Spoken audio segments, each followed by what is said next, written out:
confunden al hacernos creer de que el, el capítulo 7 es algo distinto que el capítulo 6 y que todo ha sido hecho de manera distinta y separada.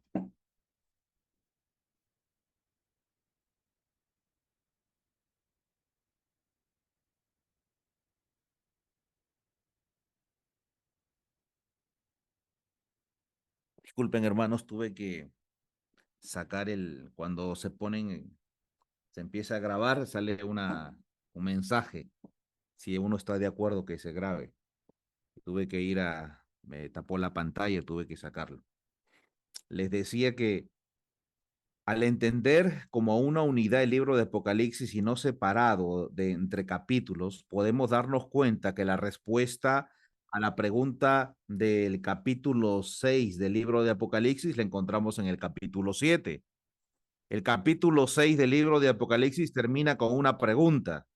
En medio de la crisis, en medio de la venida de Cristo, cuando los ricos, los poderosos, los reyes, los siervos, los esclavos estén escondiéndose en las peñas y en los montes, en ese momento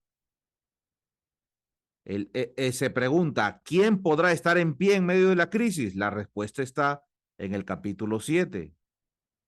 Cuando usted inicia el capítulo 7, el versículo 1, 2 y 3, se da cuenta quiénes son los que pueden permanecer en pie. Y estos son los que han sido sellados, los que han recibido el sello de Dios. Ahora, hermanos, el título de la lección es el sello de Dios y la marca de la bestia. Yo recuerdo que en el año 1976 salió una película que fue muy conocida en en ese entonces. Se llamaba, o así se llamaba en Perú, La Profecía. Salió su segunda parte 2 años después y después, unos años después, en 1981, salió la tercera parte. Esta película que hablaba primero de un niño, que en la segunda parte es joven y en la tercera parte es un líder mundial, se llamaba Damián o Demian, y que él tenía un número en su cabeza, que era el 666, que se identificaba como la marca de la bestia. Tenía una canción, una música, una banda sonora muy particular. Y recuerdo que al leer un artículo sobre esta película decía de que esta banda sonora fue premiada con los premios más importantes a las películas, que son el premio Oscar. Esta película, para cuando yo era niño, me daba un poco de miedo, pero esta película trajo mucha confusión, pues cuando uno empezaba a ver esta película, empezaba a entender de que la marca de la bestia es el número 666. Y recuerdo que en la parte número 3 de la película, este muchacho ya es un líder mundial y tiene la marca de la bestia y tiene poder para gobernar. Ahora, esta película fue hecha bajo una visión protestante, donde se cree de que la bestia es un personaje, un líder mundial, carismático, que va a tomar poder del nuevo orden mundial y que al principio se va a presentar como un hombre bueno que quiere favorecer a todos los países, trayendo paz y unidad. Y por 3 años y medio va a favorecer a Israel. Pero luego de cuando termine ese periodo de 3 años y medio, se sacará la máscara y entonces empezará una persecución contra Israel y traerá toda especie de mal al planeta Tierra. Bueno, los evangélicos o los protestantes creen que para ese tiempo la iglesia ya no estará en la tierra, sino que ya experimentó lo que ellos conocen como el rapto secreto. La iglesia está en el cielo. Para ellos la iglesia no estará en la tierra para experimentar la crisis y la persecución. Los que experimentan la crisis y la persecución son el pueblo de Israel, el pueblo judío. Bueno, toda esta confusión que ellos tienen en cuanto a su profecía o su escatología, pero volviendo un poco a lo que es la marca de la bestia, ellos han enseñado y han creído de que la marca de la bestia es el número 666. Y a partir de esto existe mucha confusión en cuanto a identificar la marca de la bestia. Algunos han creído que era la tarjeta. Cuando se puso de moda, antes todo era efectivo. Todo lo que se usaba era efectivo. Salieron las tarjetas. La primero es las tarjetas de crédito, entonces tú tenías que con tu tarjeta comprar y podías comprar en todos lados. Después salieron las tarjetas de débito y hoy creo que casi todos utilizan tarjeta en las capitales, ¿no? Porque no es común verlo en el interior del país, pero casi todos utilizan tarjetas. Entonces dijo, las tarjetas son la marca de la bestia. Pues recuerde que el que no tiene la marca no puede comprar y vender. Y se decía, el que no tiene la tarjeta no puede comprar ni vender.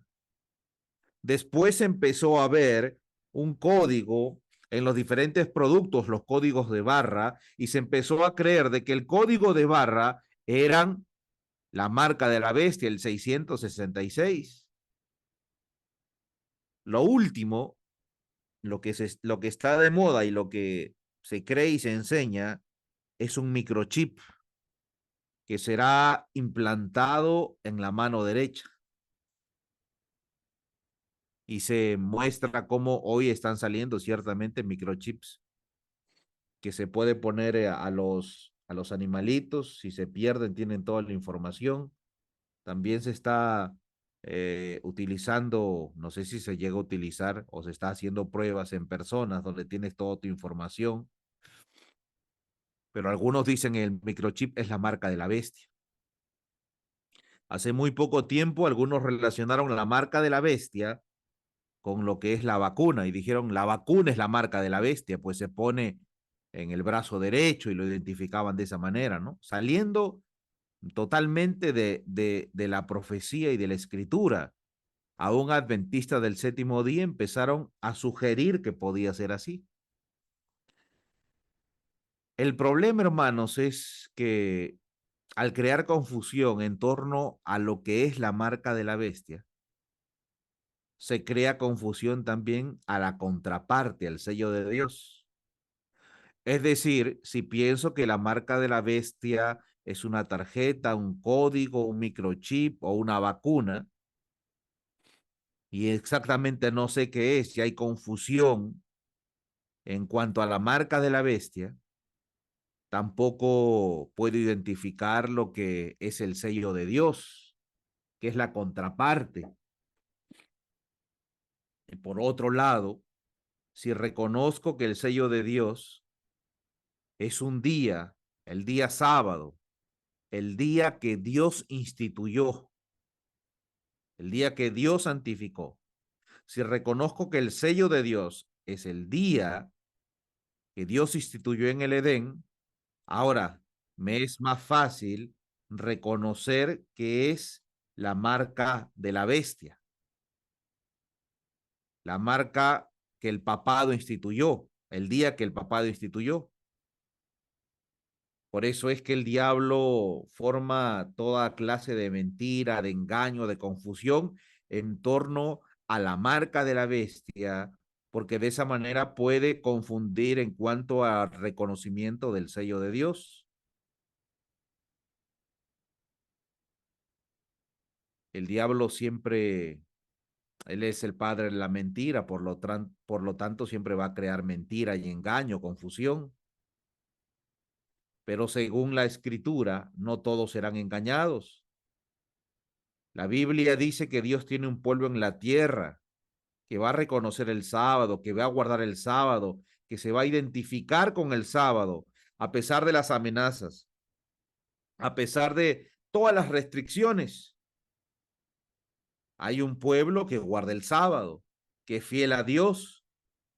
Por esa razón, el diablo con sus agentes aquí en la tierra llegarán a utilizar la fuerza, van a forzar a que el mundo guarde el domingo y van a forzar a que el mundo o los verdaderos hijos de Dios violen el sábado bajo amenaza de muerte. Así que la escritura nos dice que en medio de esta crisis es donde Dios se manifiesta para proteger y liberar finalmente al pueblo de Dios.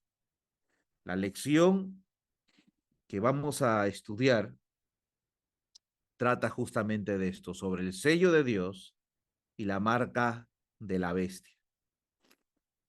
Quiero ir a este título que es Perseverancia Firme.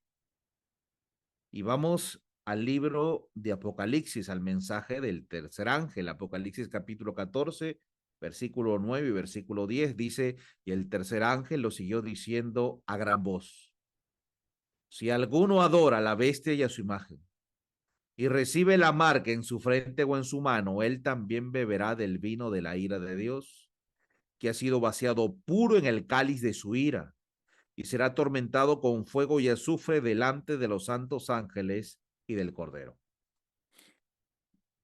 Cuando nosotros vamos a estudiar el mensaje del tercer ángel, aparentemente, aparentemente es un mensaje muy directo, todo lo contrario a la del primer ángel. Cuando usted estudia desde el capítulo 6 el mensaje de los tres ángeles, primero habla del evangelio eterno, después el primer ángel habla de temer a Dios, de darle gloria a Dios, porque ha llegado la hora de su juicio. Ahora el mensaje de los tres ángeles va creciendo en intensidad en cuanto a la denuncia, porque en el segundo mensaje, Apocalipsis 14:8, ya habla de una denuncia contra Babilonia. Dice, caída es Babilonia, esa habitación de demonios. Pero cuando entramos al tercero, es una denuncia mucho más directa. Dice, si alguno adora a la bestia y a su imagen y recibe la marca en su frente o en su mano, él también beberá del vino de la ira de Dios. Ahora, la profecía nos habla de dos poderes. Por un lado está el papado, la Iglesia Católica, que impone su marca. ¿Por qué se le conoce como la bestia? Es aquí donde tendríamos que entrar en el estudio de Apocalipsis 13, volver al libro de Daniel para entender por qué se le conoce simbólicamente como la bestia a este poder, al papado. Lo cierto es de que este poder impone el día que ellos instituyeron. 7 de marzo del 321, Constantino impone el día domingo, ya en la supremacía papal, en ese periodo que inicia en el año 538, se obliga al pueblo a guardar este día, esta institución que reconoce al papado, porque ellos son los que finalmente lo pusieron en vigencia, queriendo quitar el sábado, intentando quitar el sábado. Por el otro lado tenemos al pueblo de Dios, que predica y que guarda el día instituido por Dios. Y en esto está el conflicto. Hemos estudiado que el conflicto final o la crisis gira en cuanto al sello de Dios y la marca de la bestia. Ese es el símbolo. Sello de Dios, marca de la bestia. Literalizando es guardar el día domingo o guardar el día sábado. Y en esto gira el conflicto final. Apocalipsis 13, para hacerlo en resumen, nos dice que un poder más entra ahí.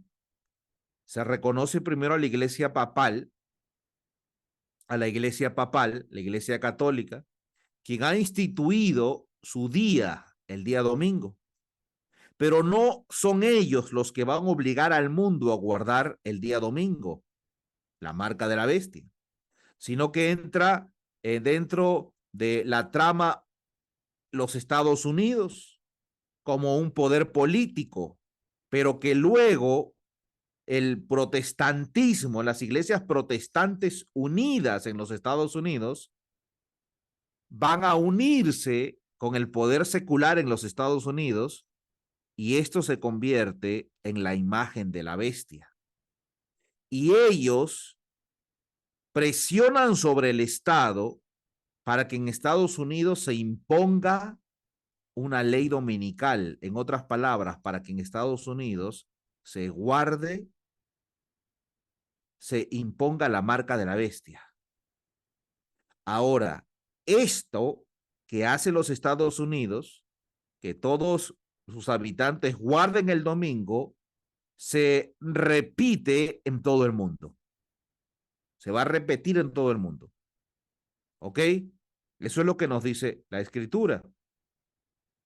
Para que se guarde el domingo, se va a usar el engaño y se va a usar la fuerza. Por eso es que existe la marca en la mano y en la mano y la marca en la frente. En la frente tiene que ver porque algunos van a estar convencidos, la gran mayoría, de que el domingo es el día que hay que guardar. Y en la mano es porque algunos no van a estar convencidos, pero los van a obligar por restricciones. Algunos creen, porque eso es la característica de la Odisea, algunos creen que están bien. Algunos se sienten tranquilos de entender que la lucha final será entre el sábado y el domingo y están convencidos de que ellos de ninguna forma van a guardar el día domingo. Dicen como Pedro, Señor, donde tú vayas hasta la muerte te seguiré. Y algunos están convencidos de que van a guardar el sábado. Hay algunos que trabajan en sábado, que violan el sábado, que secularizan el sábado, pero creen que cuando venga una pena restrictiva van a guardar el sábado. O sea, están diciendo, no soy fiel hoy en el sábado, en las pequeñas cosas, pero cuando sea más difícil guardar el sábado, entonces sí, sí voy a guardarlo. Eso no es el principio bíblico. El principio bíblico es que si eres fiel en lo poco, serás fiel en lo mucho. Si eres infiel en lo poco, serás fiel en lo mucho. Hermanos, ¿cómo una persona que viole el sábado trabajando en ciertas horas del sábado, haciendo actos que no deben hacer en sábado, las razones, bueno, tengo que mantener a mi familia, si no, ¿de dónde saco el dinero? ¿Cómo podrían guardar el sábado en un momento cuando existe leyes restrictivas? Donde sea momento que te dicen, si guardas el sábado y no guardas el domingo, te vamos a meter a la cárcel, no vas a tener comida, no puedes comprar ni vender. O sea, pensar que voy a guardar el sábado en ese tiempo cuando ahora no lo hago es uno de los engaños en que se ha metido el pueblo de Dios. Miren que cómo lo presenta la sierva del Señor. Joya de los Testimonios, tomo 2, página 70. Ella pregunta, ¿qué estáis haciendo, hermanos, en la gran obra de preparación? Los que se unen con el mundo reciben su molde y se preparan para la marca de la bestia. Los que se unen con el mundo, los que se unen al sistema del mundo, los que se unen con el mundo en la manera de recrear, de comer, de vestirse, de vivir, se están preparando para recibir la marca de la bestia, aunque ahora guarde parcialmente el sábado. El sábado, hermanos, el sábado no es un día para nosotros. No es un día donde yo tengo que pensar en mí mismo, es un día para Dios, es un día para pensar en el prójimo. Si yo, si yo estoy haciendo algo que me beneficia a mí económicamente de alguna otra forma, entonces no estoy guardando el sábado. De hecho, miren, hermanos, la Biblia dice que en sábado no se debería preparar alimentos. Para mí, si yo voy a casa de alguien que está enfermo, no ha comido y necesita que se le prepare algo en ese momento, yo puedo hacerlo porque estoy haciendo un servicio para otro, no para mí. Tú no puedes ir al mercado y venir y cargar tus bultos, tus bolsas, pero si estoy en el camino y veo a alguien que, que no puede con lo que está cargando, bueno, yo puedo ayudarlo. Entonces, el sábado no es un día de egoísmo donde yo pienso en mí, en mis cosas, en lo que es importante para mí. El sábado es un día para Dios y para nuestro prójimo, para servir. Entonces, si yo estoy guardando el sábado de manera egoísta, pero estoy recibiendo el molde del mundo, ¿qué es recibir el molde del mundo?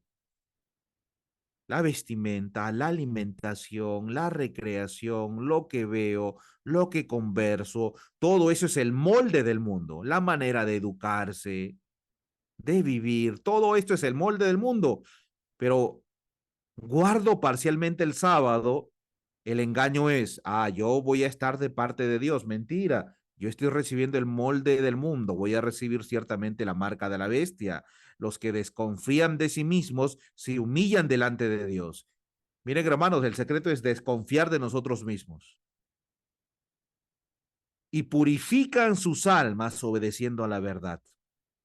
Y se preparan para tener el sello de Dios en sus frentes. ¿Quiénes tienen el sello de Dios en su frente? Los que desconfían de sí mismos. ¿Quiénes reciben la marca de la bestia? Los que reciben el molde del mundo.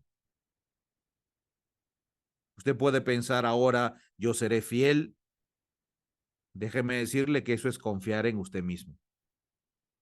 Y los que reciben el sello de Dios son los que desconfían de sí mismos, los que están diciendo, Señor, no estoy listo, Señor, no estoy siendo fiel, Señor, ¿cuánto me falta?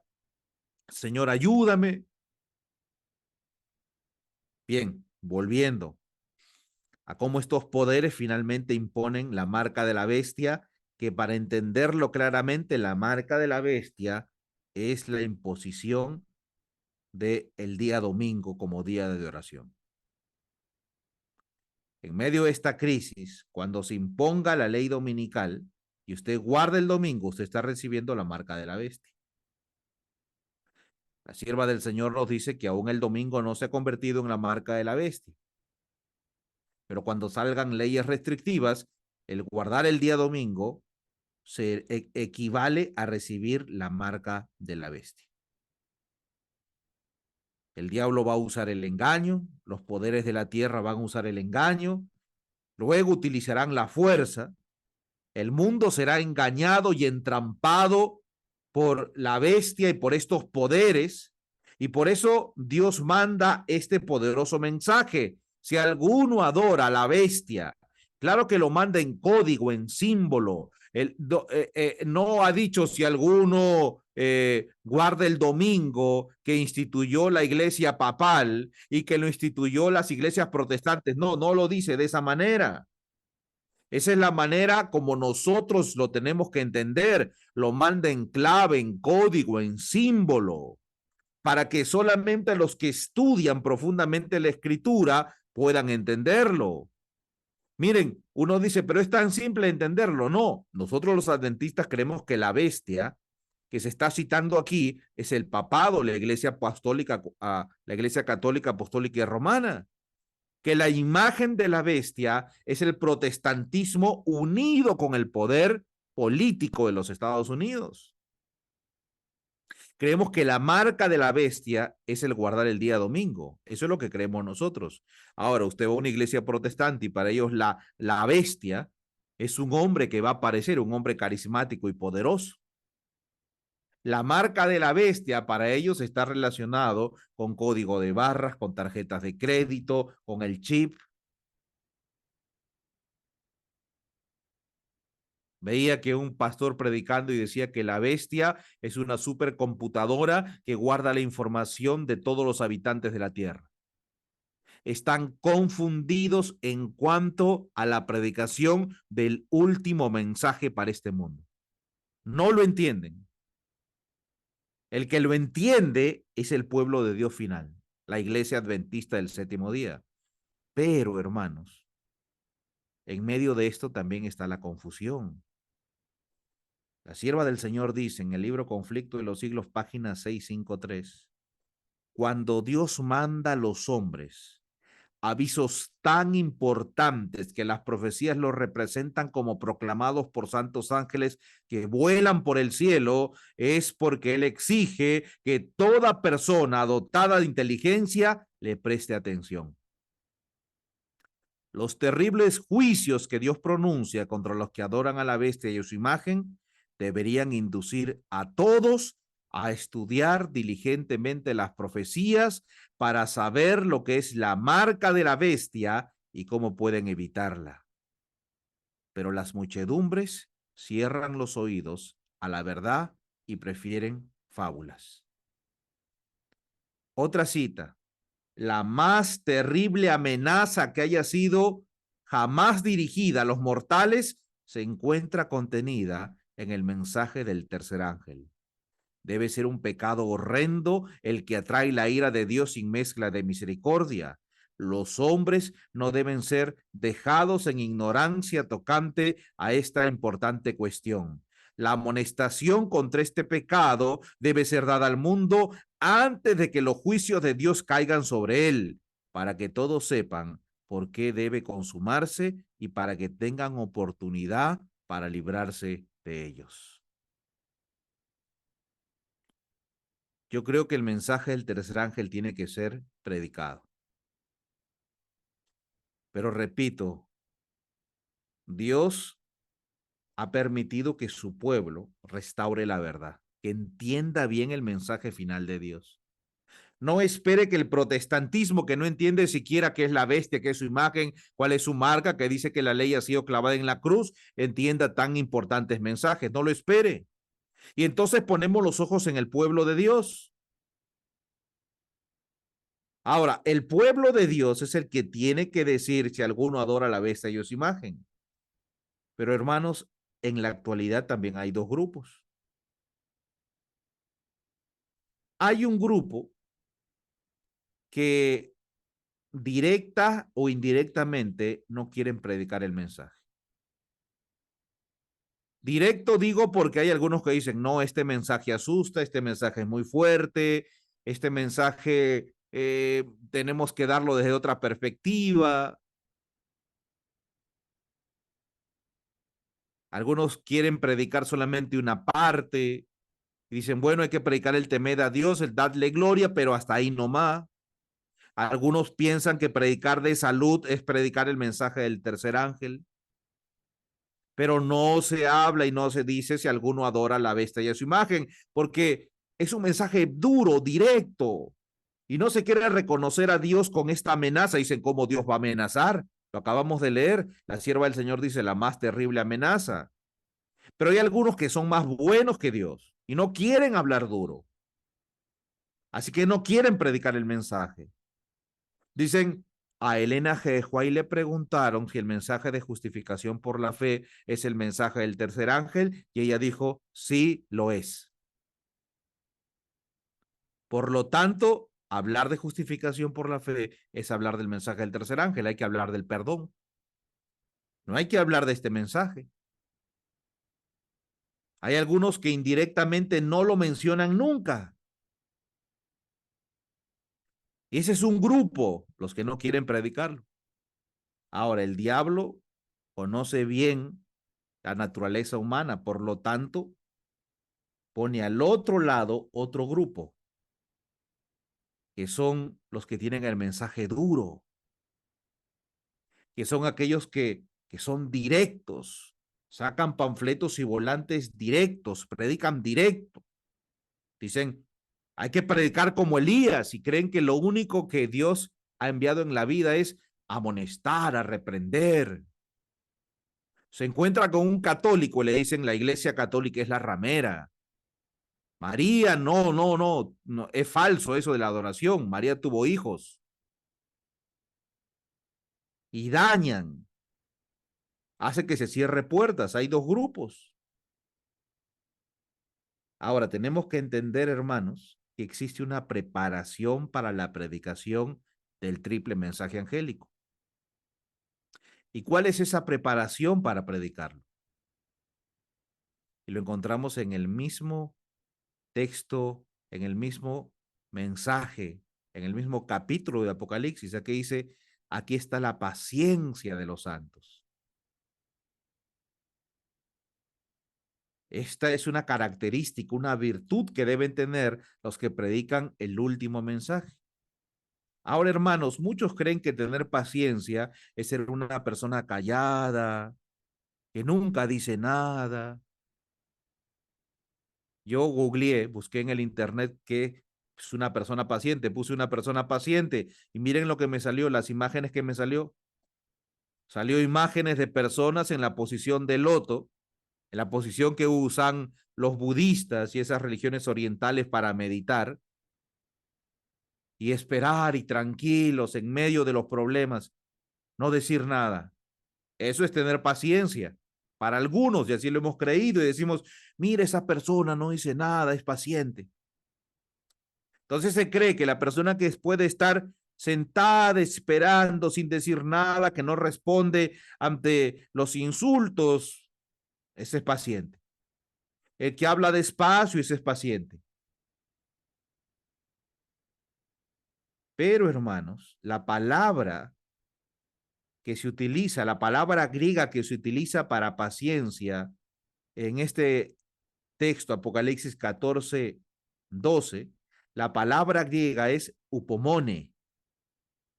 Y upomone se traduce como perseverancia firme, como tener tesón, porque Dios tendrá un pueblo en el tiempo del fin que será leal a Dios frente a la oposición, frente a la persecución más feroz. Por medio de la gracia de Cristo, van a ser perfeccionados, van a estar fuertes y firmes y llevarán una vida de obediencia por la gracia de Dios. Estarán centrados en Jesús. Eso es lo que nos muestra la Escritura. Miren esta carta de la sierva del Señor. Dice así, el mundo solo puede ser amonestado cuando vea que aquellos que creen la verdad son santificados por la verdad. Cuando vea que practican principios santos y elevados, que demuestran con altura la línea de demarcación entre los que guardan los mandamientos de Dios y los que los pisotean. El mundo solo puede ser amonestado cuando vea que aquellos que creen la verdad son santificados por la verdad. Yo no puedo ir y pretender amonestar al mundo cuando aún no he sido santificado por la verdad. No estoy listo. ¿Puedo hacerlo? Claro que sí, pero mi predicación no es un poder convincente. Solo cuando yo vivo lo que predico, puedo tener poder. Por eso, Apocalipsis 14:12 dice, aquí está la paciencia de los santos. Paciencia, perseverancia firme, con tesón, con constancia, con firmeza, ser firme a los principios de Dios. A pesar de la persecución, a pesar del que dirán, a pesar de quedarme solo, A pesar de las carencias, soy firme en obedecer al Señor. Tengo paciencia. Otra característica dice, guarda los mandamientos de Dios. Dios sabe que se está atacando su ley. Dios sabía desde antes que se iba a atacar su ley, que se iba a decir que no se puede guardar, se iba a decir que Dios no pide que se guarde, ya no se iba a mencionar la ley de Dios, se iba a hablar solamente de gracia y misericordia. Y ahora, hermanos, por eso Dios tendrá un pueblo final que guarde los mandamientos de Dios, que predique los mandamientos de Dios, que ellos mismos reflejen la gloria de Dios, que son los mandamientos de Dios, un carácter puro. Y finalmente, hermanos, la característica del pueblo de Dios que predique el mensaje del tercer ángel es la fe, la misma fe de Jesús, creer. Saben, hermanos, que la raíz de la paciencia es la fe, porque yo puedo esperar. ¿Qué es la fe? Certeza de lo que cree, convicción de lo que no se ve. Por fe creo que el Señor me va a dar la victoria. Por fe creo de que finalmente el Señor terminará con el pecado en la tierra. Y eso puede en mí producir paciencia, porque por fe sé que ya tengo la victoria. Por fe sé que el Señor me protegerá.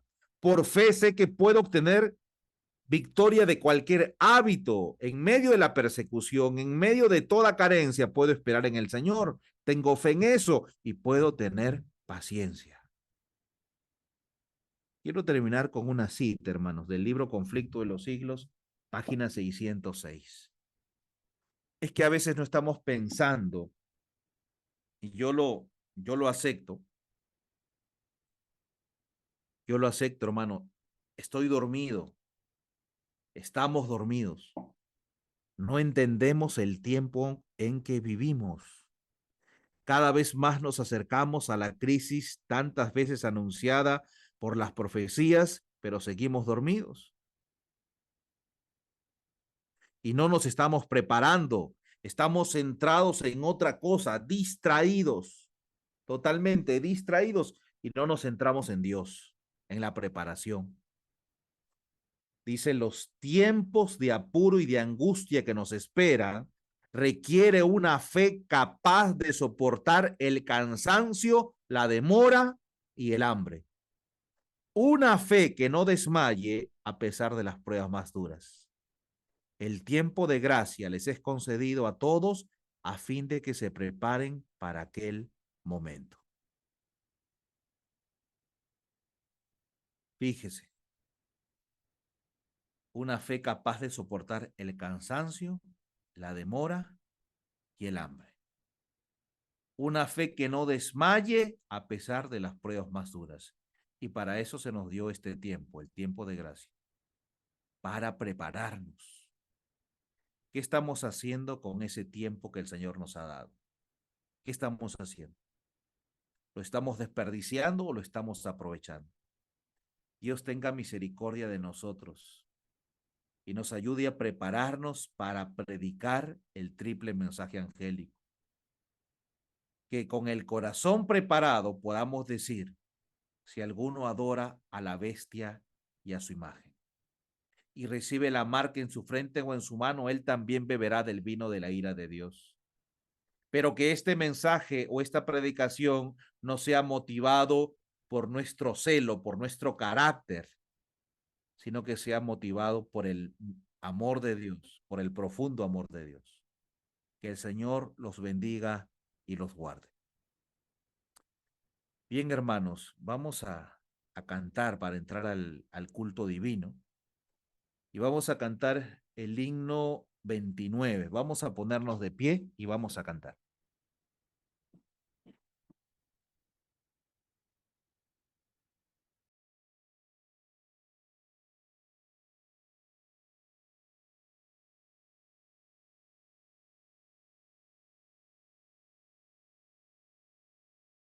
Thank you.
Hoy tenemos un invitado especial.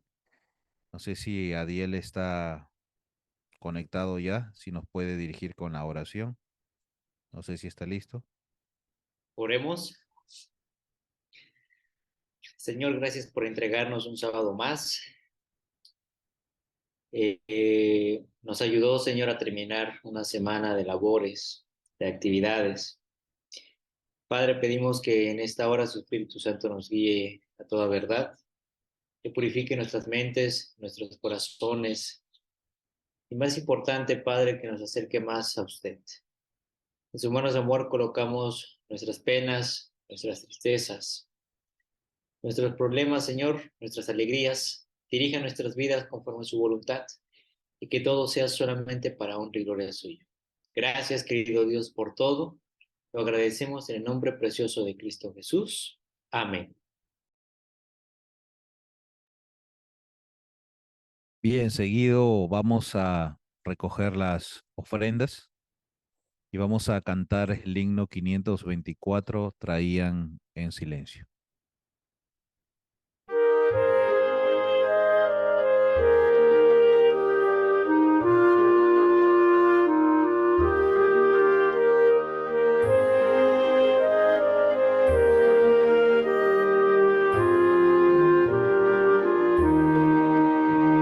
Traían en silencio presentes al Señor, su amor humilde y puro les daba gran valor, palabras de consuelo y hechos de bondad.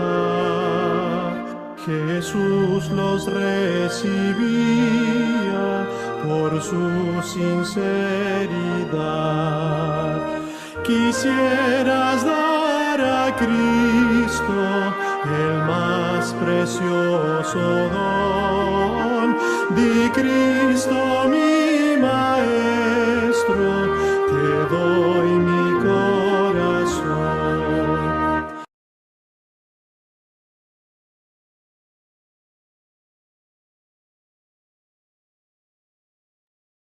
Bien, vamos a hacer una corta oración para que el Señor pueda bendecir lo que hemos traído a su altar. Gracias, Señor, porque tú eres, Señor, que nos da la fuerza y pone los recursos al alcance nuestro. Ahora te pedimos, Señor, que recibas nuestra ofrenda de amor y que por medio de estas ofrendas, Señor, tu evangelio pueda ser predicado. Bendícenos y guárdanos en el nombre de Jesús. Amén. Bien, hermanos, como se los dije, tenemos un invitado especial en esta mañana que nos va a acompañar en el estudio de la palabra. Así que le damos el tiempo a nuestro hermano Adiel, creo que todos los conocen, que él nos va a compartir la palabra. Él está desde, no sé en qué estado está de México, pero él ya nos contará dónde se encuentra ahora. El tiempo es tuyo, Adiel, adelante.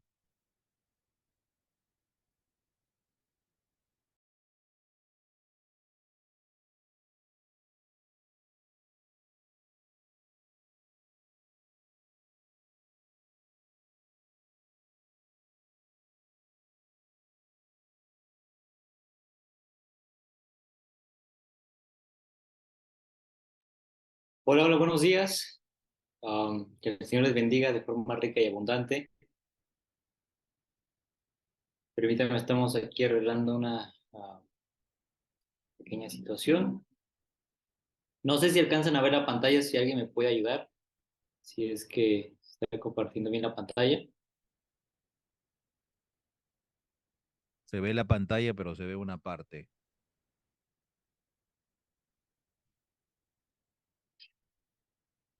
Ok, ok.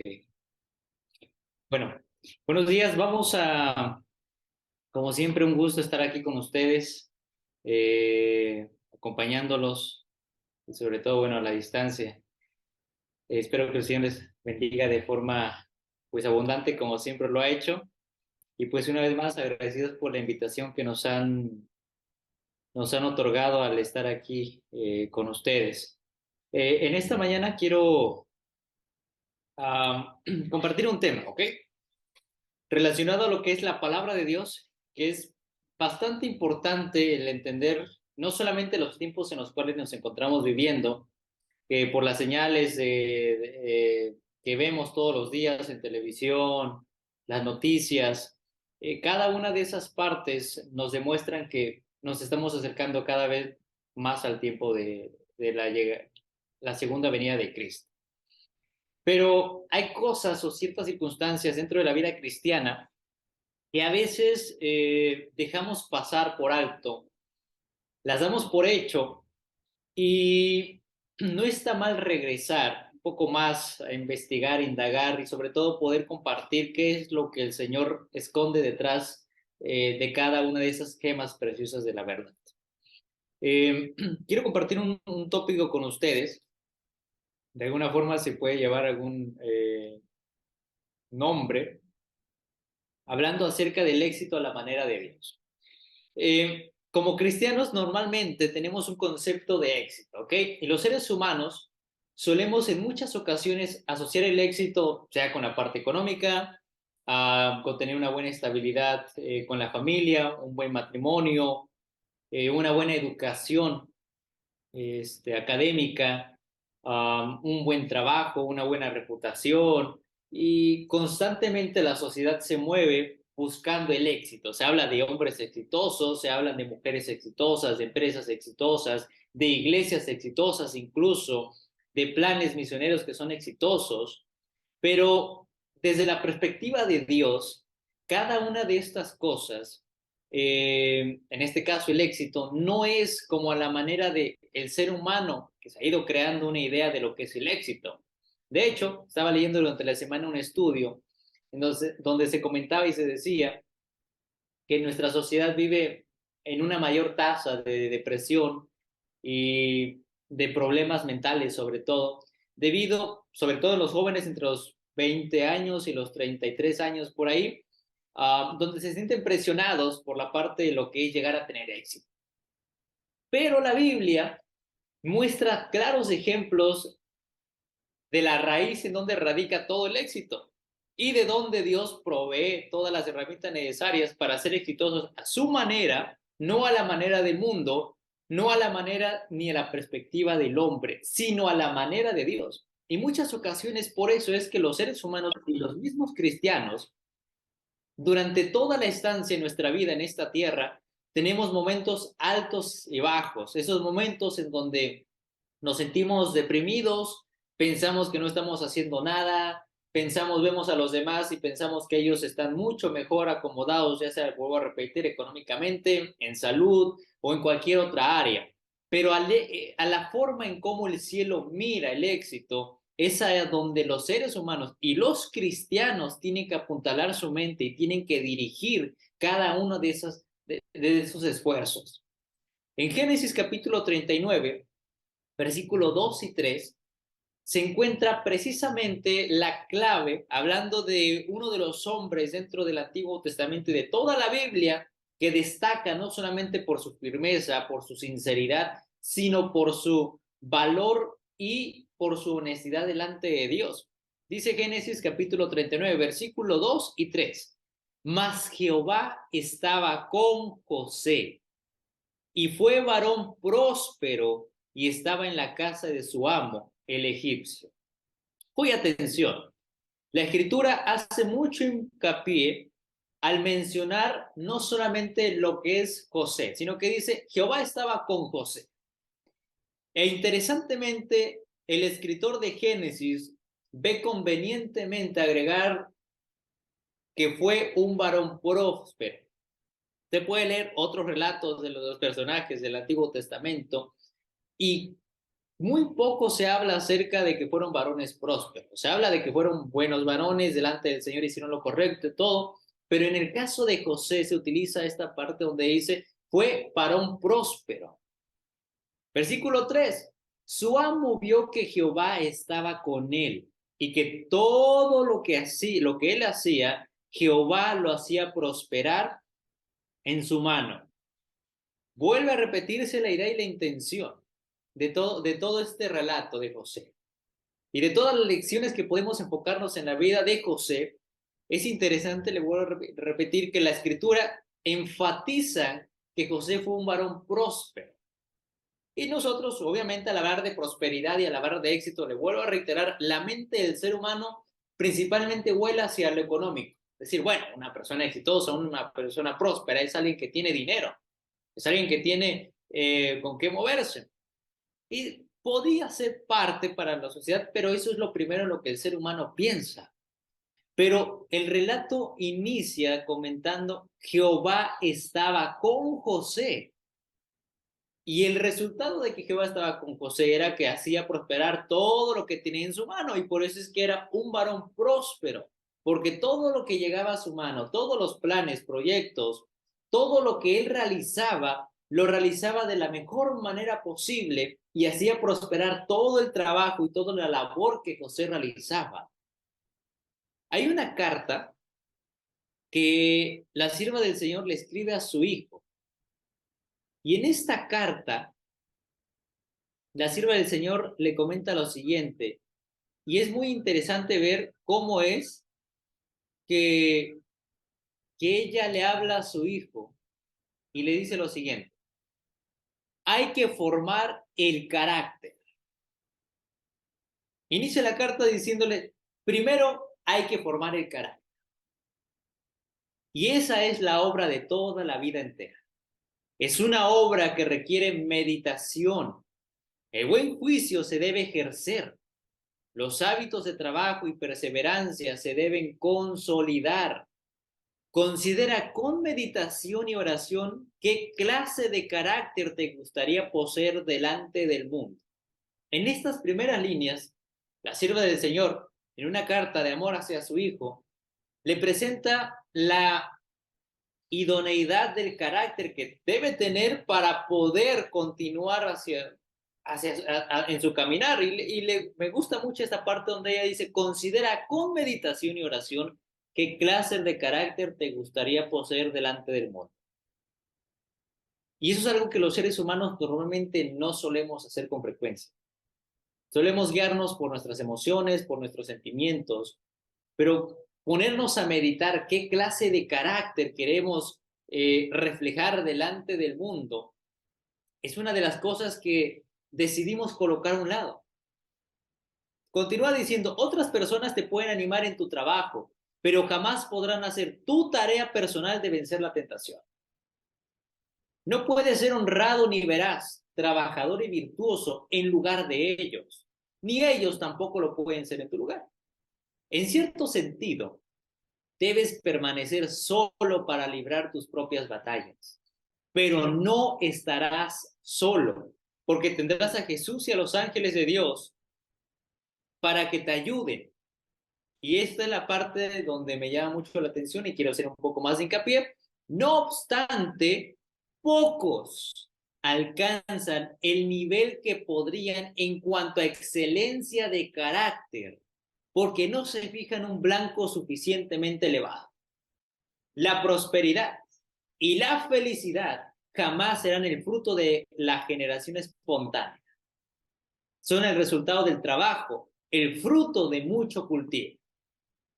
Delante de Dios, el mayor éxito que los seres humanos podemos tener, y el éxito tanto para el cielo como para el universo celestial que contempla cada humano, es el carácter que nosotros podamos poseer.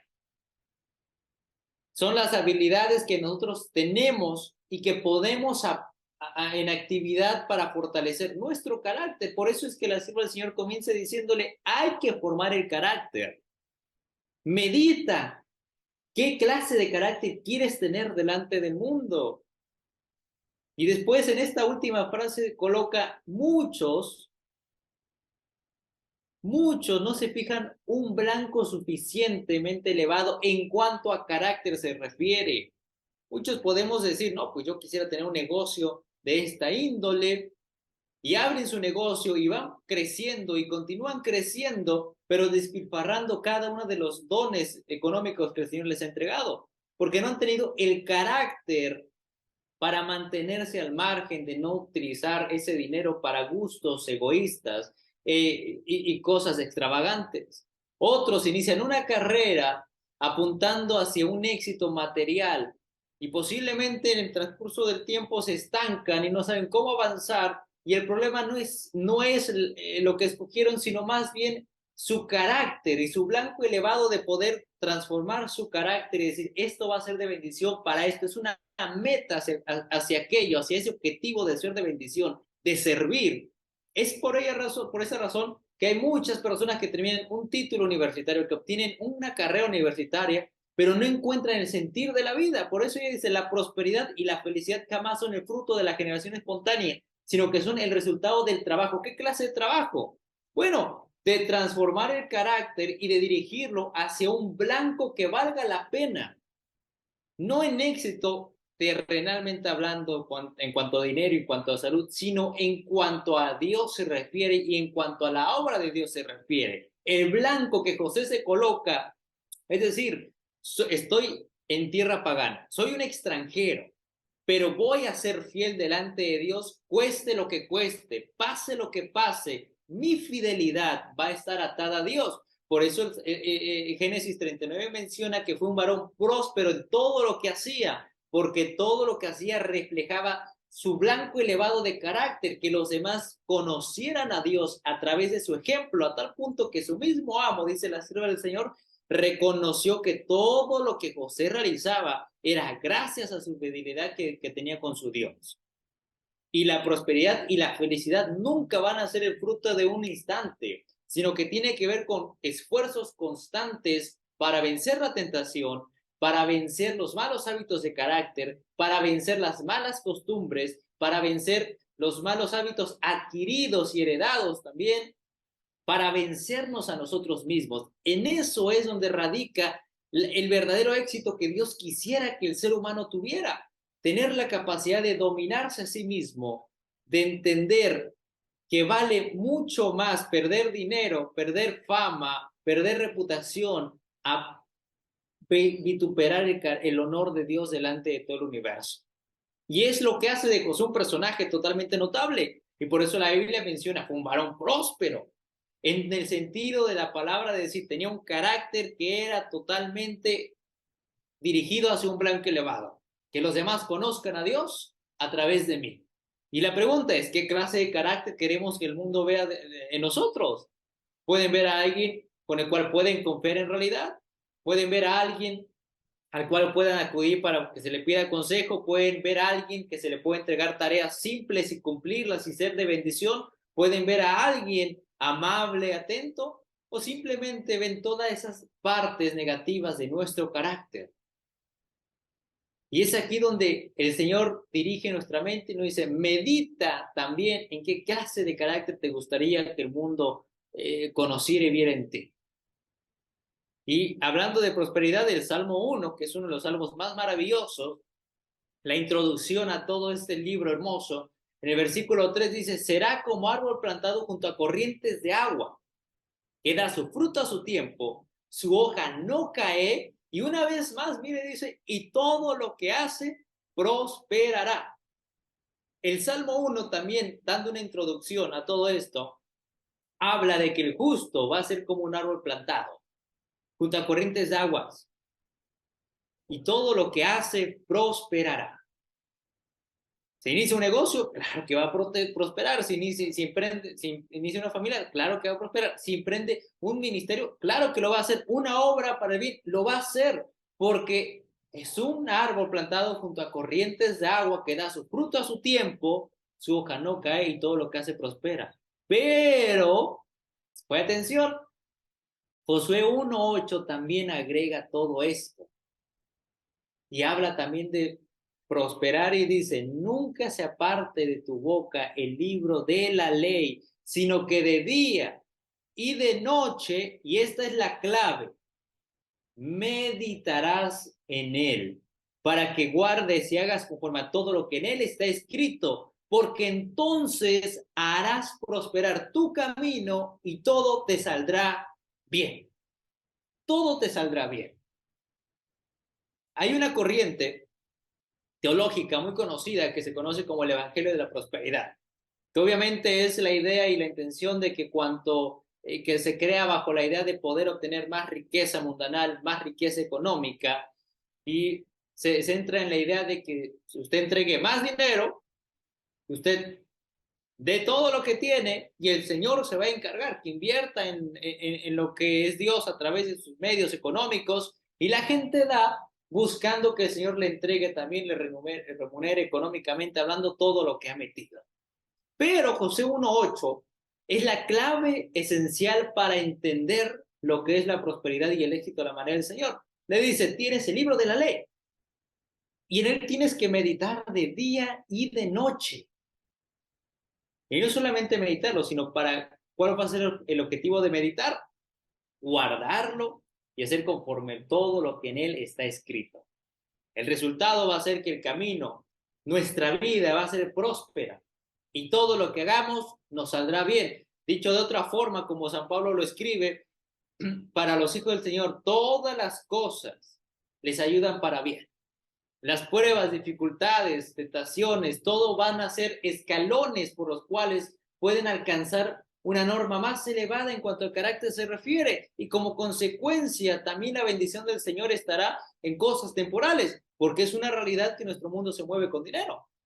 Y si no hay economía, no podemos movernos. Es una realidad que nuestro mundo se mueve, para hacer la obra del Señor, se mueve con economía. Para que usted y yo podamos ser de bendición en muchas ocasiones, podemos también trabajar con esa parte, pero no solamente con el dinero, con nuestro talento, regalando comida, apoyando, trabajando, aconsejando, visitando, bendiciendo, orando por los demás.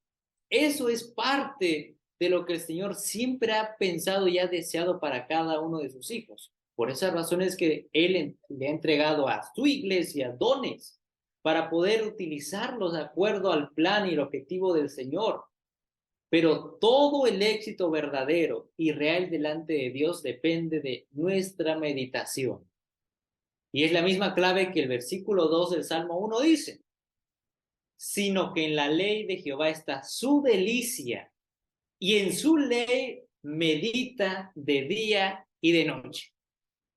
Y entonces el resultado es que es como un árbol plantado junto a corrientes de agua, cuya hoja nunca cae, da su fruto a su tiempo, y todo lo que hace prosperará.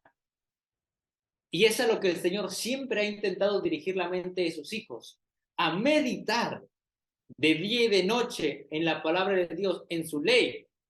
Y la meditación hace que el ser humano pueda en realidad acercarse al plan, al designio, y que tanto en carácter como en acción, como en esta vida temporal, sus hijos puedan disfrutar de una mayor felicidad por medio de un trabajo arduo en cuestión de carácter se refiere. Ahora, la meditación es parte, y constantemente hablamos de que tenemos que leer la Biblia. No solamente tenemos que leerla, también tenemos que orar, y no solamente tenemos que orar, también tenemos que meditar en la palabra de Dios. Y es interesante que la palabra en hebreo para meditar aquí es la palabra yagá, y se traduce, o se traduciría más bien como murmurar. Usted sabe, esa parte donde el Señor dice, para que puedas ser tu vida prosperada, tu camino prosperado, tu carácter pueda cambiar, y por ende todo lo que realices y todo lo que emprendas, necesitas meditar en la ley del Señor, en la palabra de Dios. Murmurar sería la traducción más, se podría decir, más adecuada. Y resulta de ser, no sé si usted recuerda cuando era niño, ¿ok? En mi caso sucedía con mucha frecuencia cuando nos dejaban aprender las tablas de multiplicar. Uno iba 2 por 2 son 4, 2 por 3 son 6, en voz despacia, en voz baja. O luego cuando a alguien lo regañaban y murmuraba y decía, sí, yo todo yo y que no sé aquí todo, no se atrevía a decirlo en voz alta, sino murmuraba únicamente. Y es el objetivo al cual la palabra del Señor se refiere cuando dice medita. O sea, repite constantemente las promesas de Dios en tu vida. Al levantarte, al acostarte, al andar en tu camino, en todo, al estar en el campo, medita en la palabra del Señor, en la ley. O sea, murmura, repite sus promesas constantemente, haz que tus labios estén en una repetición de lo que es la palabra de Dios, un versículo al día. Por eso la Señora dice, es importante meditar, por lo menos en un versículo. Y es repetirlo, repetirlo y que la promesa se grabe. Y cuando venga el momento de la tentación, el Señor va a poner las palabras correctas. Y en el momento de la prueba, también las palabras correctas para saber cómo hablar y cómo atacar la tentación que se nos viene encima. A eso es a la cual se refiere cuando dice, tienes que aprender a meditar. Y el meditar en la palabra del Señor, el repetirla constantemente, el murmurarla en voz baja, una promesa al día es más que suficiente para poder tener la capacidad de acercar más nuestro carácter y estar más en comunión con el cielo. Con una promesa al día. Mire lo que dice la sierva del Señor. Dios nos cuida, página 208. ¿Por qué no despertamos la voz del himno espiritual en los días de nuestro peregrinaje? Necesitamos estudiar la palabra de Dios. Necesitamos meditar y orar. 3 cosas que son fundamentales. La palabra del Señor, estudiarla, meditarla y orar. Y la pregunta es, ¿por qué no despertamos la voz del himno espiritual en los días de nuestro peregrinaje? La vida se enfrenta y siempre el Señor permite que las pruebas y las tentaciones asedien al cristiano. Pero la meditación, la lectura de la Biblia y la oración pueden hacer que nuestra visión espiritual sea distinta para discernir los atrios interiores del templo celestial. Sigue diciendo, percibiremos los acordes de acción de gracia entonados por el coro celestial alrededor del trono. Cuando Sión se levante y resplandezca, su luz será más penetrante. Se escucharán himnos de alabanza y gratitud en las asambleas de los santos. Las pequeñas desilusiones y dificultades se perderán de vista. Muchos, por eso le repetía que me llamó mucho la atención el estudio de la semana, porque se hablaba de que una gran tasa de incremento en cuanto a la depresión, en cuanto a los problemas mentales, por ese afán de alcanzar el éxito delante del mundo, de decir tienes que tener una casa, tienes que tener esto, tienes que tener aquello, lo otro, y la gente se desgasta queriendo tener y poseyendo el carro nuevo, el último celular, el último modelo, la mejor ropa de marca, el mejor viaje hacia el nuevo destino turístico al cual todas las personas de economía fuerte pueden tener acceso, y las personas en ese vivir se desgastan todos los días, trabajando arduamente para lo que no es ni de bendición y que no va a ser tampoco de bendición para su vida. Y lo que la sierva del Señor hace es llamar nuestra atención a decir, ¿por qué no encendemos el himno espiritual en nuestro corazón? Y entonces cuando se encienda este himno espiritual a través de la palabra del Señor, de la meditación de sus promesas, de repetir constantemente, bienaventurado el hombre que no anduvo en consejo de malo, ni en silla de escarnecedores se ha sentado, antes en la ley del Señor está su delicia, y en ella medita de día y de noche. Entonces, las promesas de Dios empiezan a ser parte de nuestra vida espiritual, e inconscientemente el Espíritu Santo empieza a mostrarnos hacia qué blanco tenemos también que dirigir nuestro carácter. ¿Qué defectos de carácter hay en nosotros que necesitamos cambiar por medio de su fortaleza?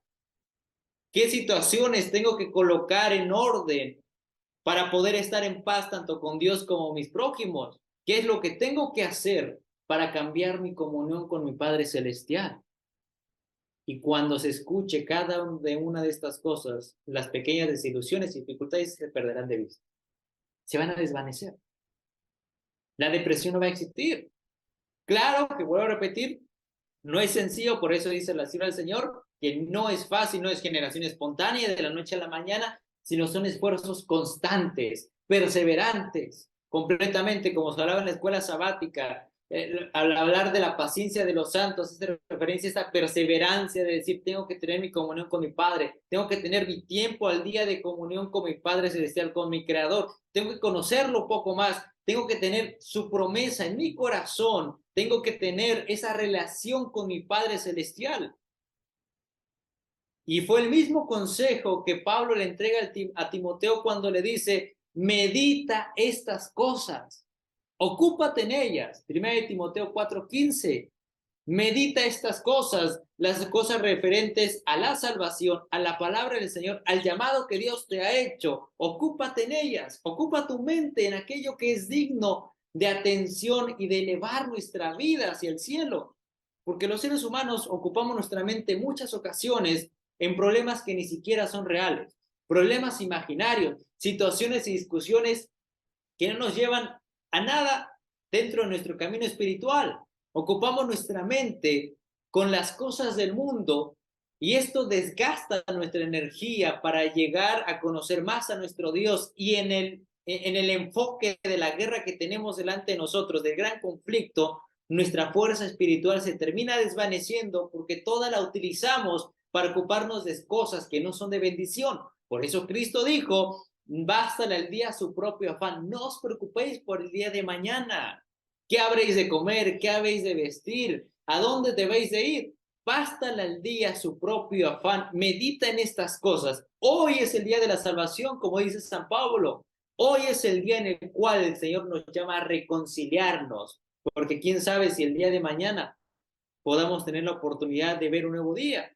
Y por eso es que Pablo también exhorta a Timoteo y le dice: medita estas cosas, ocúpate en ellas, murmura estas cosas, repite estas cosas. Todas las promesas que el Señor te ha entregado, hazlas tuyas todos los días a través de la constante repetición, y haz que tu carácter, permite que tu carácter a través del Espíritu Santo sea transformado, y el resultado va a ser para que tu aprovechamiento, o sea, lo que tú utilices, sea manifiesto a todos, pueda ser de una bendición también hacia aquellos que lo necesitan.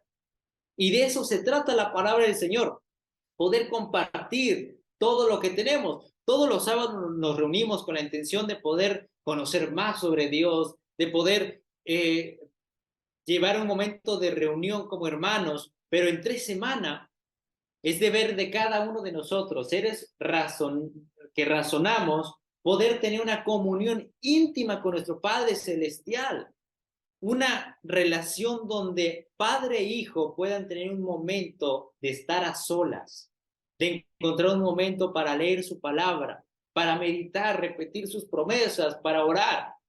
Y en esto es donde nuestra vida, nuestro carácter y los objetivos que Dios ha propuesto para nosotros, que seamos de bendición, se puedan llegar a completar. Cada día con Dios, en la página 72 dice: la prosperidad del alma depende del sacrificio expiatorio de Cristo.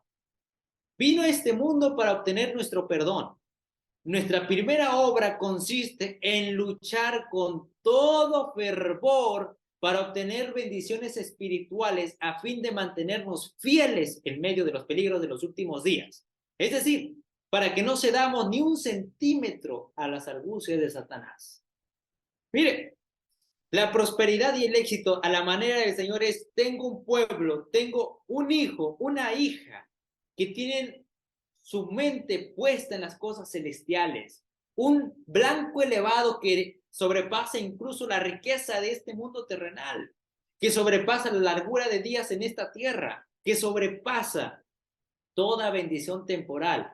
Es poder, sobre todas las cosas, luchar para que su carácter sea distinto. Ese es el éxito a la manera del Señor, de poder hacer que nuestra vida y nuestro carácter sean una conformidad con el carácter y la vida de nuestro Señor Jesucristo, y no ceder ni un centímetro a las argucias de Satanás. Es complicado, es de lo más complicado. Es difícil porque estamos rodeados en una sociedad que nos bombardea por televisión, por el internet, por la música, por todo, y nuestra mente tiende fácilmente a desviarse de Dios. Es en un instante, en un abrir y cerrar de ojos, cuando menos nos damos cuenta, ya estamos conversando de cosas que no santifican completamente. Y cedemos, aunque sea unos centímetros, a las argucias de Satanás. Eso es lo que suele suceder constantemente. A mí me pasa, y yo sé que a la mayoría de personas nos sucede ese problema, de que en algún punto desviamos nuestra atención y nuestra conversación. En un instante dimos la vuelta tan solo en algo tan sencillo como una conversación. Por ello agrega: la prosperidad del alma depende de la unidad que Cristo rogó que existiera entre los que creen en Él. De poder decir: yo me uno a Cristo, y como consecuencia también nos unimos como hermanos en un mismo propósito, en un mismo sentir, en un objetivo que es revelar lo que Cristo ha hecho por mí a todos los demás. Deben ser uno, como Él así es uno con el Padre. Exaltada a Jesús dice, teniendo la palabra de Dios en la mano, todo ser humano, cualquiera sea su suerte en la vida, o sea, sin importar si está en riqueza o pobreza, si está en la salud o en la enfermedad, sin importar si tiene familia o está solo, si tiene trabajo o no lo tiene, puede gozar del compañerismo que escoja. Por medio de sus páginas, puede tener comunión con lo mejor y más noble de la especie humana, escuchar la voz del Eterno que le habla. Y al estudiar y meditar en los temas que los ángeles desean penetrar, puede gozar de su compañía. Y esta forma de terminar es hermosa porque dice, puede seguir las pisadas del Maestro Celestial, escuchar sus palabras como cuando Él las enseñaba en la montaña, en la llanura y el mar. Y es algo que muchos de nosotros quisiéramos poder tener la oportunidad o deseamos haber tenido el privilegio de venir en la época de Cristo para escuchar al gran Maestro, pero la sierva del Señor dice, la cercanía que llegamos a tener con este libro será como escuchar al mismo Maestro Celestial en la montaña, en la llanura o en el mar. Eso es, medita en la palabra del Señor. Por eso constantemente la Biblia dice, medita en estas cosas. No te apartes ni un centímetro de estas cosas, porque solamente así harás prosperar tu camino. Solamente así harás prosperar tu alma, tu vida. Serás más feliz, más alegre. Y el camino a Cristo lo menciona claramente cuando dice que el cristiano es un portaluz en el camino, en la senda que lleva hacia el cielo. Y muchos son guiados por nuestro ejemplo, por nuestra gracia, por nuestro rostro que ilumina, por nuestra vida que se refleja, que tiene una comunión con el Señor. Pero a veces los seres humanos, en búsqueda de un éxito más terrenal y más espiritual, dejamos ir las bendiciones más importantes de Dios. Y en lugar de mirar hacia nuestro propio carácter, hacia nuestra propia vida, mirar nuestros propios defectos de carácter, y saber hacia dónde Dios desea dirigirnos y conducirnos, tendemos muchas ocasiones a alejarnos de nuestra fuente de vida, a dejar que las corrientes de agua no lleguen a penetrar las raíces de nuestro corazón y por ende nuestras hojas caen en medio de todos los inviernos de la vida. Por eso es que en medio de las circunstancias más complicadas, en medio de los soles más abrasadores, todo el mundo se acerca a aquellos árboles que tienen sombra. Y el deseo del Señor es que nuestras vidas, nuestros caracteres, lleguen a reflejarlo de tal punto que nuestra familiaridad con la Biblia sea tan grande que nada ni nadie nos pueda separar de ella. En el conflicto de los siglos, en la página 586, la sierva del Señor dice, vivimos en el periodo más solemne de la historia de este mundo. La suerte de las innumerables multitudes que pueblan la tierra está por decidirse. Tanto nuestra dicha futura como la salvación de otras almas dependen de nuestra conducta actual. Lo que Pablo le dijo a Timoteo, medita en estas cosas, ocúpate en ellas, para que sea de aprovechamiento para todos los demás también. Nuestra salvación, como la de muchas otras personas, depende de nuestra conducta actual. Necesitamos ser guiados por el Espíritu de verdad. Todo discípulo de Cristo debe preguntarse seriamente, Señor, ¿qué quieres que haga? Y tres cosas importantes que la sierva del Señor dice, necesitamos humillarnos ante el Señor, ayunar, orar, y agrega la cuarta que dice, meditar mucho en su palabra, especialmente acerca de las escenas de juicio. Meditar, continuar con esa murmuración, ese murmuro de seguir repitiendo, seguir guiando la vida y el corazón solamente a la palabra del Señor. Por eso Santiago dice, bienaventurado el hombre que resiste la tentación. ¿Cómo lo hace? A través de la palabra del Señor. Y Pedro y Juan dicen, estad atentos porque el enemigo anda buscando como león rugiente a quien devorar. Además, hacerle frente al enemigo y él huirá de vosotros.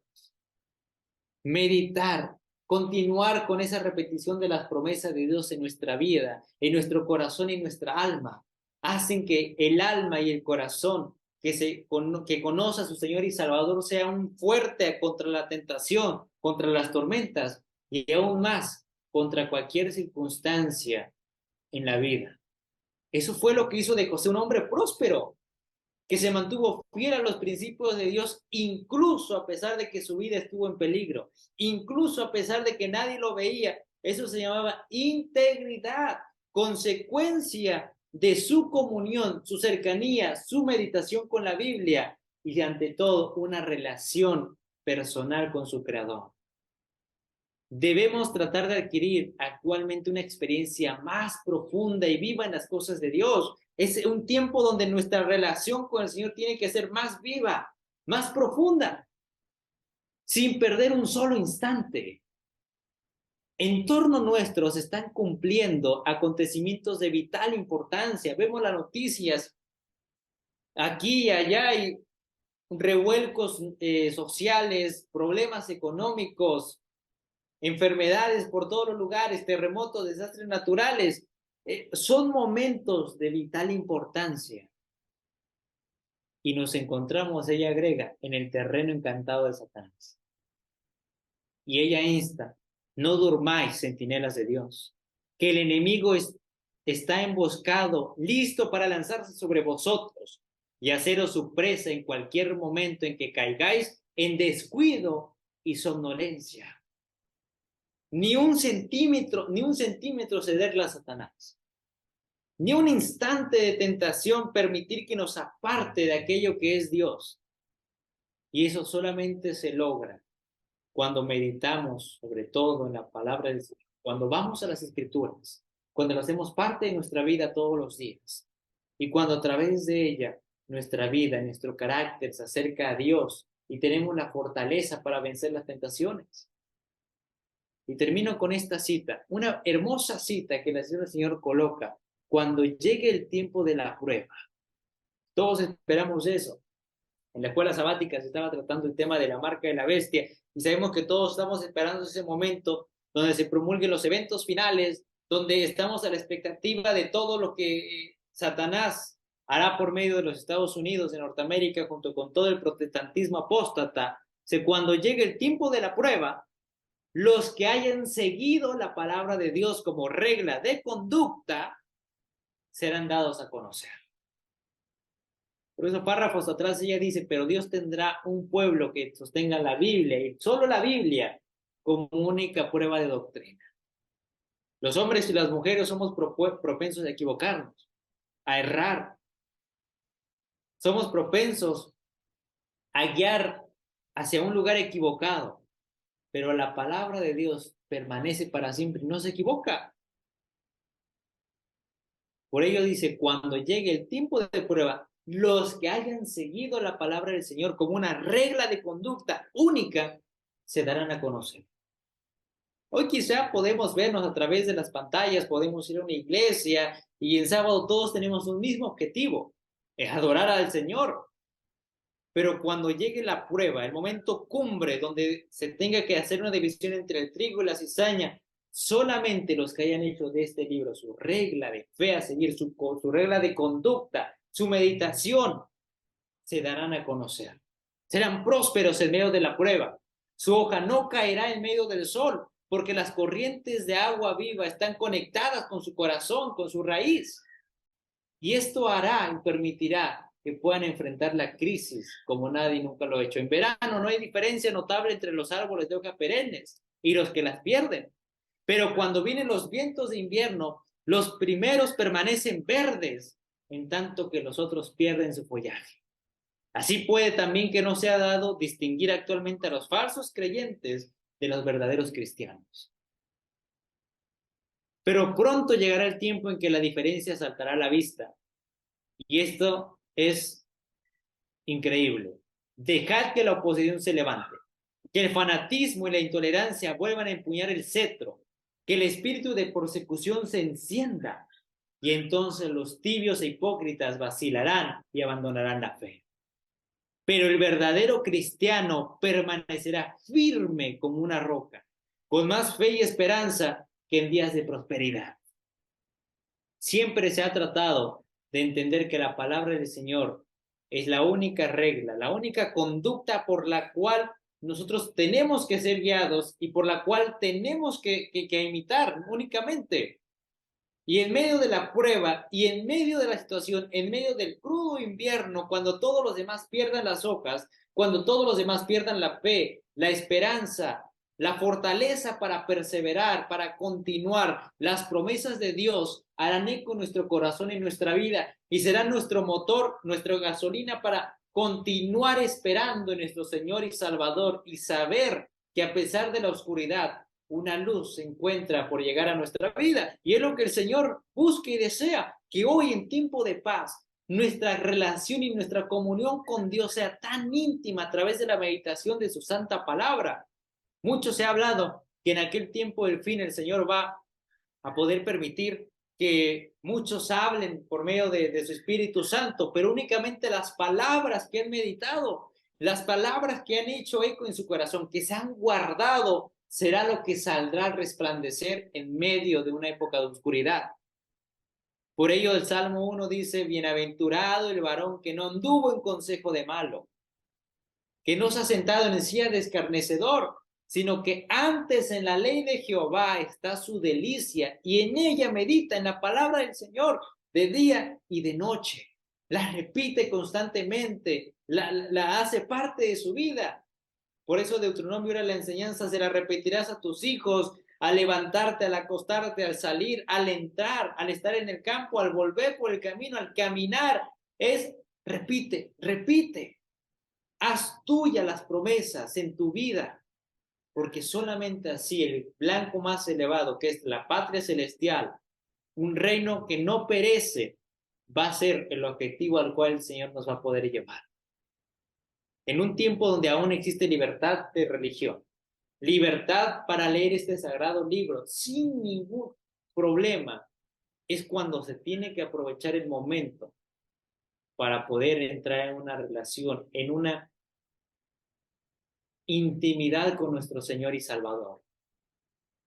La cita comienza diciendo, cuando llegue el tiempo de la prueba, los que hayan seguido la palabra de Dios como regla de conducta serán dados a conocer.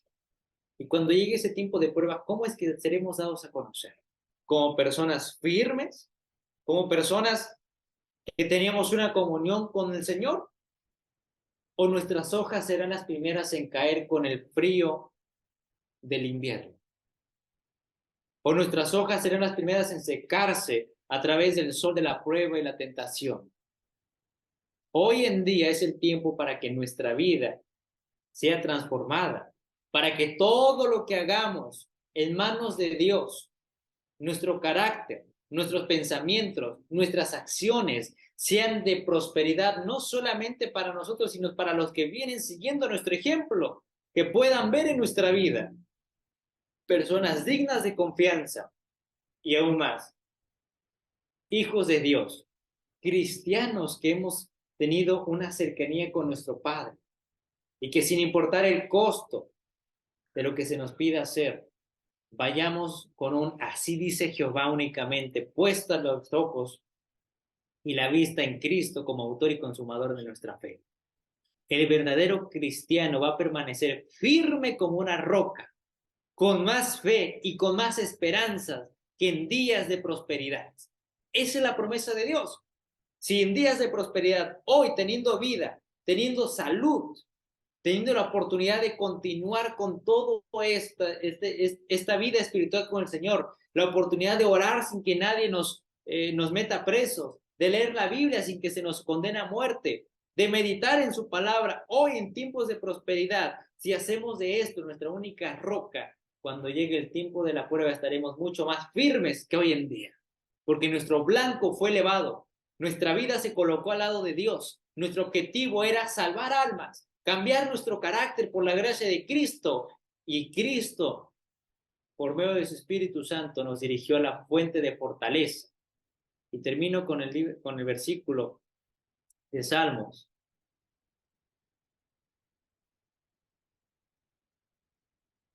Uno 3 donde dice, será como un árbol plantado junto a corrientes de agua, que da su fruto a su tiempo. Su hoja no cae, y todo lo que hace prosperará. Es el deseo del Señor, que no solamente veamos la prosperidad como algo temporal, el éxito como el mundo lo mira, sino lo miremos con el objetivo del Señor, que es tomar nuestro corazón, cambiar nuestro carácter. Ese es el mayor éxito que el hombre puede culminar, fortalecer su carácter, vencer la tentación, y todo lo que emprenda va a prosperar porque su fe y su corazón están solamente anclados a la palabra del Señor. Y Dios espera y va a tener un pueblo, repito, que solamente va a tener la palabra de Dios como única norma de fe. Que el deseo de nuestro corazón sea ser parte de ese pueblo. Que el deseo de nuestra mente y nuestro anhelo más grande sea alcanzar la dicha eterna, pero aún más importante, que el éxito que más queramos tener ante todas las cosas sea que nuestro carácter y nuestro corazón sean transformados a la misma imagen y que todos los días meditemos en las promesas del Señor, nos hagamos tiempo, un espacio en medio del trajín de toda nuestra vida para tener nuestra comunión con nuestro Padre, para hacer de Él nuestro único, confidente, nuestro único Salvador y nuestro amigo más fiel. Que Dios nos guarde, que Dios nos guíe y que Dios prospere cada plan que tengamos para honra y gloria suya en esta tierra. Y que en el tiempo de la prueba, nuestra fe, nuestra esperanza, nuestros dones, nuestros carácter florezcan mucho más que en tiempos de paz y tranquilidad. Que Dios nos bendiga, es mi deseo y mi oración. Amén.